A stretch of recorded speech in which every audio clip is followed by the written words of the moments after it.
What's up, guys? It's me, Sneaker Dan, back at again with another new video.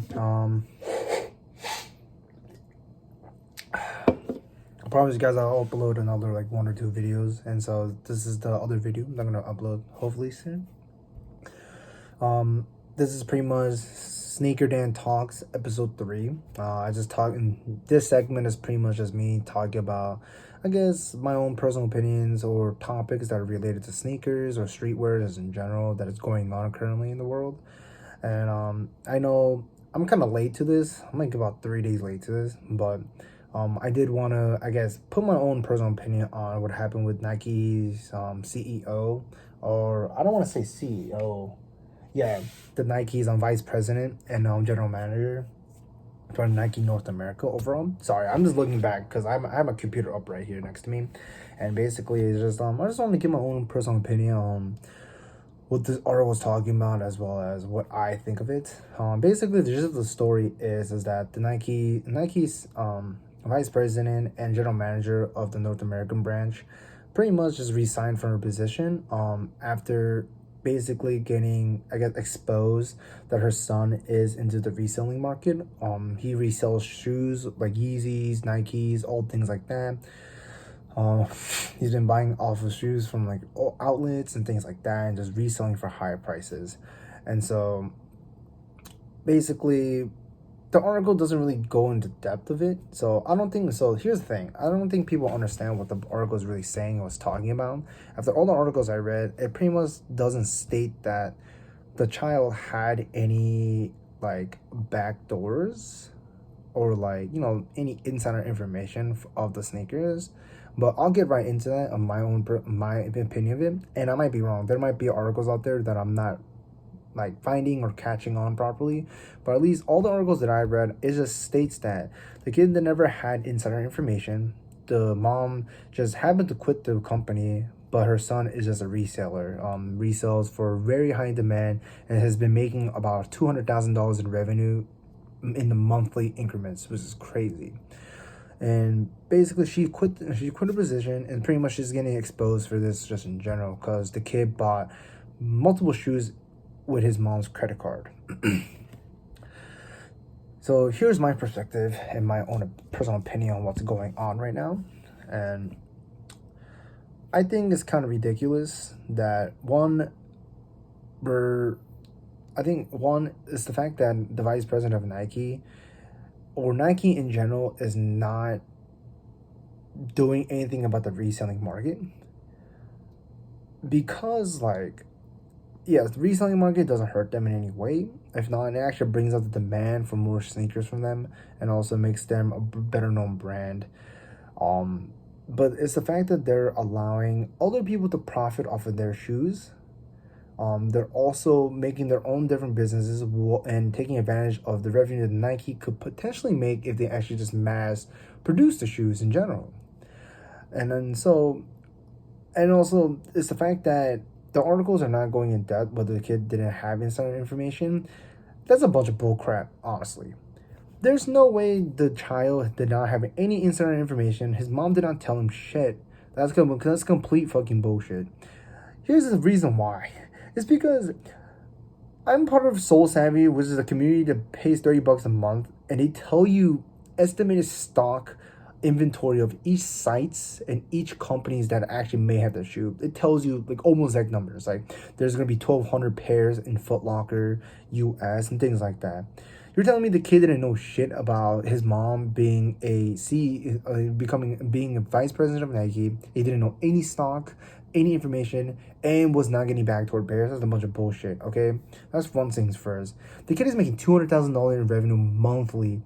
If you put that in a translation in a yearly income, he's making close to over $3 million in a year in terms of revenue just off of reselling shoes that he buys. That's kind of crazy in my opinion.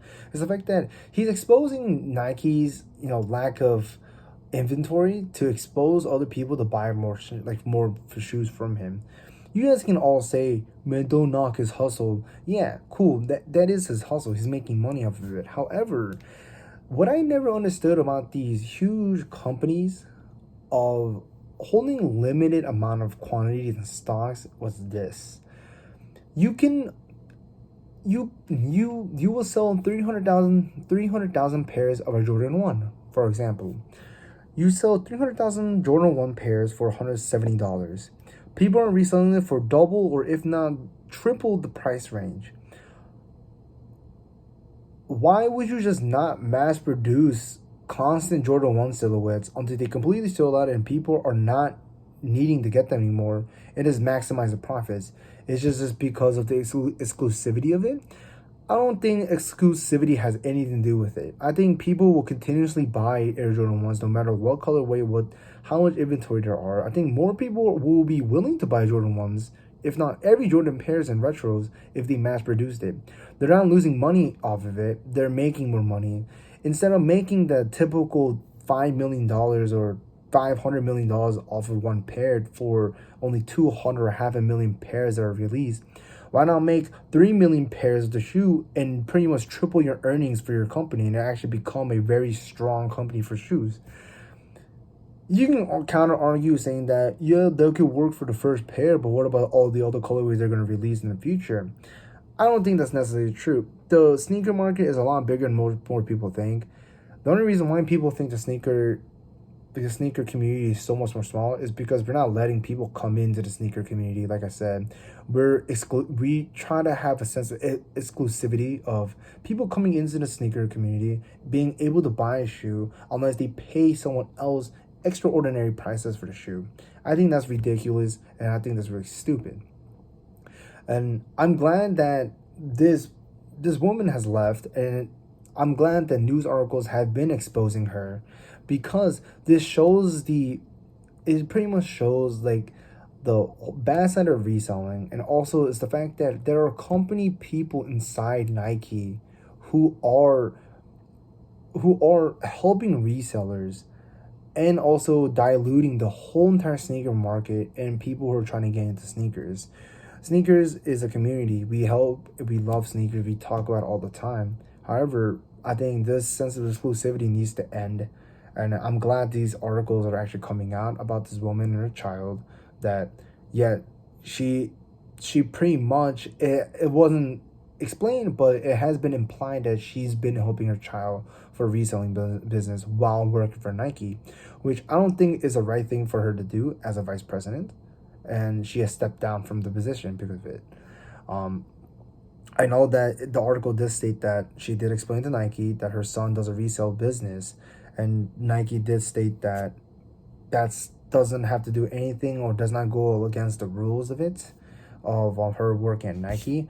However, I think that's kind of wrong because I'm sure she definitely helped her child backdoor some shoes.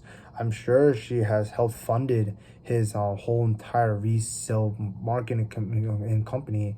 She's been working for Nike and working for her son at the same time, and that's where it comes down to. There are people who are making the sneaker market way more expensive, way more exclusive than it should be, and there has been a huge rise in reps and as well as UAs in the community, and people are outraged. Who's outraged? Resellers are outraged.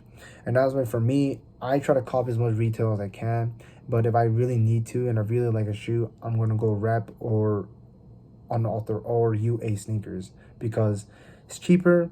And at the end of the day, guys, it's a shoe. A shoe is a shoe. You wear it once, it declines in value. If for all you resellers, if you don't wear it, what are you doing with the shoe? You're just keeping it as an investment. That's stupid. I think honestly, shoes are meant to be worn, and these is to be pretty much worn down to the ground and get your money's worth of it. But that's how I saw the article, and that's my personal opinion to it. At the end of the day, all these articles pretty much go around about, to the end of the day, is reselling, the market of reselling, and how the people actually are and the personalities of it. And at the end of the day, you can't really do anything about it because our community, what like honestly, our community of sneakerheads, I put that in quotes, and sneaker enthusiasts, we're not the most nicest people and the most welcoming people, honestly. I only met so many opening people with arms who would actually try to help people get shoes. When I first started this, nobody was willing to help me because if they help someone, it just means there's more competition of who's gonna cop the shoes. it's not the most welcoming community, and I hope one day we will actually change that somehow, honestly. But overall, that's what my opinion was on the whole entire article and issue at hand. And thank you for listening to my little spiel and as well as my Sneaker Dan Talk segment. Hope you guys liked this video. Comment down below and let me know your opinion. What do you guys think about all the situations that's going on right now with pretty much Nike and the kid and the reselling market in general? Do you really think sneakerheads are, I guess, kind of closing up and like they're making or closing up like walls and barricades for people to come in, or do you think we're more welcome than what I am viewing it as? Please subscribe to the videos if you guys are enjoying it and to keep a lookout on it, and please like the video if you guys like it, and I'll catch you guys next time.